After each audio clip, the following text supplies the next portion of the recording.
планира да заврши изградбата на истиот и воедно како ќе одговорите на обвинувањето на опозицијската ВМРО-ДПМН во врска со новиот клинички центар?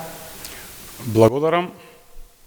Да бидеме искрени пред граѓаните, тие добро ги следат сите чекори наши како политичари и вреди да се спомне дека доколку барем за миг ВМРО-ДПМН и пратениците од ВМРО-ДПМН размислува за интересите на граѓаните, а не размислува исклучиво за дневно-партиските политики, клиничкиот центар досега ќе беше и готов.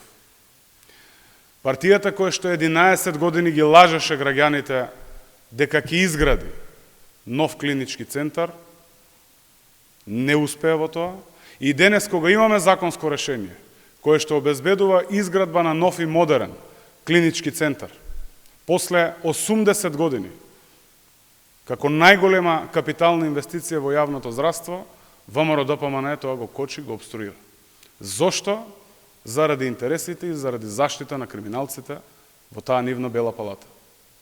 Со сигурност ги уверувам граѓаните дека не може да бидат личните хирови на Христијан Мицкоски приоритет во оваа држава.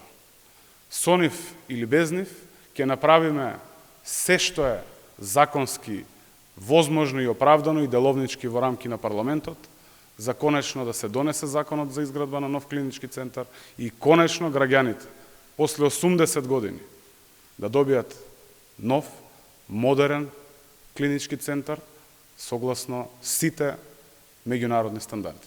Ви благодарам.